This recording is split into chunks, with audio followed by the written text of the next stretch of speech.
여러분, 혹시 톰 소여의 모험 읽어보셨나요? 오늘은 바로 그 고전 소설 속에 숨겨진 정말 기가 막힌 마케팅 전략에 대해 한번 파헤쳐 보려고 합니다. 자, 이런 질문 한번 던져볼게요. 도저히 팔릴 것 같지 않은 것, 이건 어떻게 마케팅해야 할까요? 특히 이익이 정말 조금 남는 산업에서는 이게 진짜 엄청나게 중요한 질문이거든요. 돈을 쏟아부을 수도 없고 그럴 때 필요한 건 바로 번뜩이는 아이디어겠죠. 과연 우린 뭘 할 수 있을까요? 자, 그럼 이야기 속으로 들어가 보죠. 주인공은 바로 톰 소여라는 소년입니다. 때는 화창한 토요일 아침인데 이런 날은 나가노라의 제맛인데 말이죠. 근데 톰은 이모한테 벌을 받아서 아주 길고 높은 담장에 페인트칠을 해야 하는 정말 지루하게 짝이 없는 일을 떠맡게 된 거예요. 지금 이 화면을 보시면 톰의 그 절망감이 확 느껴지지 않으세요? 한쪽은 벌, 외로움, 끝없는 노동. 근데 다른 한쪽에선 친구들이 자유롭게 놀고 있단 말이죠. 완전히 다른 두 개의 세상이에요. 와, 정말 막막했을 것 같은데 과연 톰이 이 상황을 어떻게 헤쳐나갔을까요? 그런데 바로 이 한마디가 이 모든 판을 뒤집어 버립니다. 이건 말이야 아무나 할 수 있는 그런 흔한 일이 아니야. 바로 이 순간 톰의 천재성이 폭발하는 거죠. 그냥 하기 싫은 벌이나 노동이 아니라 아무나 가질 수 없는 특별한 기회로 상황을 완전히 재정의해버린 겁니다. 대단하지 않나요? 네, 바로 이게 리프레이밍의 기술입니다. 어떻게 평범한 자빌이 귀한 상품이 될 수 있었는지 한번 보시죠. 톰의 이 전략, 이게 진짜 먹힙니다. 처음에는 톰을 막 놀리던 친구 벤 있잖아요? 이 친구가 오히려 자기가 갖고 있던 사과를 주면서 제발 페인트 칠 좀 하게 해달라고 조르기 시작하는 거예요. 이 놀라운 광경이 순식간에 동네에 쫙 퍼져나가죠. 그러자 아이들은 이제 페인트 칠을 일이라고 생각하지 않아요. 이건 희소성 있는 기회다! 이렇게 생각하고는 자기가 가진 보물들을 막 꺼내놓으면서 그 권리를 사려고 경쟁까지 벌이게 됩니다. 와, 상황이 완전히 역전됐죠? 자, 그래서 결과가 어땠을까요? 톰이 직접 페인트 칠을 얼마나 했을 것 같으세요? 놀라지 마세요. 톰은요, 단 한 번도 붓을 잡지 않았습니다. 정말 손가락 하나 까딱 안 한 거죠. 아니, 그럼 담장은요? 엉망이 됐을까요? 천만에요. 담장은 아주 완벽하게 칠해졌습니다. 심지어 친구들이 서로 하겠다고 경쟁하는 바람에 페인트가 3겹이나 칠해졌다고 해요. 대단하죠? 그리고 진짜 하이라이트는 이겁니다. 톰은 하루 종일 놀았는데 지치기는커녕 친구들한테서 받은 온갖 보물들로 주머니가 터질 지경이었어요.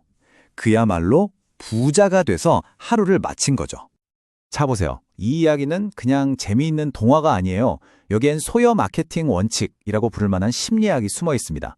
톰은 자기도 모르게 인간 본성에 대한 3가지 강력한 진실을 꿰뚫어 본 겁니다. 그 첫 번째가 바로 금지된 것에 대한 매력입니다. 우리 왜 하지 말라고 하면 더 하고 싶잖아요. 똑같아요. 톰은 페인트 칠을 아무나 할 수 없는 아주 귀하고 얻기 힘든 기회처럼 포장했어요. 그러자 어떻게 됐죠? 사람들이 그걸 더 미치도록 원하게 된 겁니다. 희소성이 가치를 만들어낸 거죠. 두 번째 원칙은 일과 놀이의 경계에 대한 건데요. 생각해보면 똑같은 활동이라도 이게 억지로 해야 하는 일인지 아니면 내가 좋아서 하는 놀이인지에 따라 느낌이 완전히 다르잖아요.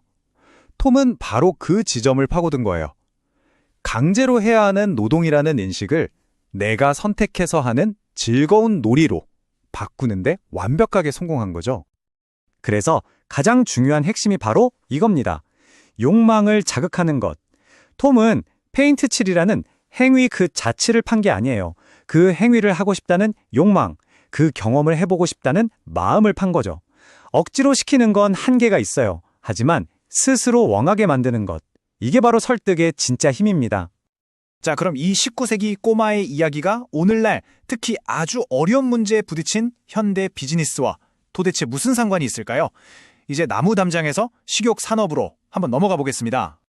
네, 그래서 이 낡은 담장 이야기가 고기 파는 거랑 도대체 무슨 상관이냐고요? 사실 이 오래된 이야기의 교훈을 적용해 볼 아주 흥미로운 현대판 담장이 있습니다. 바로 식육 산업이죠. 요즘 식육 산업을 한번 보세요. 이익은 정말 조금 남고 가격 경쟁은 너무 치열하고 사실 우리 고기가 더 맛있어요 라고 차별화하기도 쉽지 않잖아요. 이게 바로 식육 산업이 마주한 거대한 담장입니다. 마케팅에 쏟아부을 돈도 별로 없는데 이 담장을 과연 어떻게 칠해야 할까요? 해답은 의외로 간단합니다. 바로 톰 소여처럼 현대판 담장을 칠하는 거죠. 어떻게? 고객을 단순한 구매자가 아니라 우리 브랜드를 지지하는 사람으로 만드는 겁니다. 바로 고객 손에 직접 페인트 붓을 쥐어주는 거예요. 예를 들면 이런 거죠. 우리 가게에서 고기 숙성하는 과정을 고객들이 직접 와서 보거나 참여하게 하는 프로그램을 만드는 거예요. 아니면 우리 고기를 가지고 최고의 레시피를 만들어보는 경연대회를 열 수도 있고요.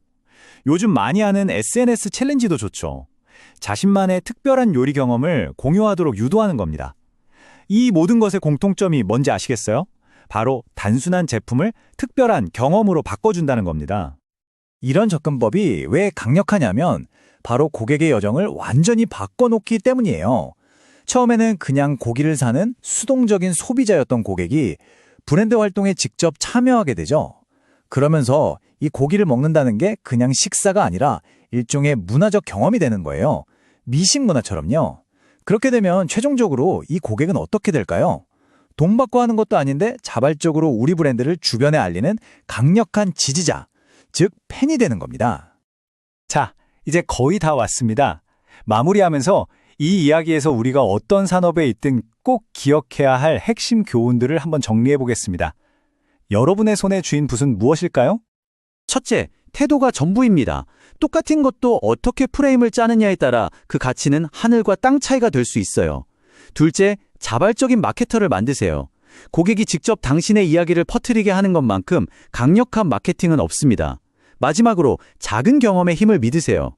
거창한 이벤트가 아니더라도 작지만 매력적인 경험 하나가 엄청난 입소문을 만들어낼 수 있습니다. 자, 이제 마지막으로 여러분께 이 질문을 한번 드리고 싶습니다. 여러분의 일이나 삶에서 그저 지루하고 하기 싫은 담장이라고만 생각했던 건 무엇인가요? 혹시 그것도 관점만 살짝 바꾸면 모두가 하고 싶어 한다라는 특별한 기회가 될 수 있지 않을까요?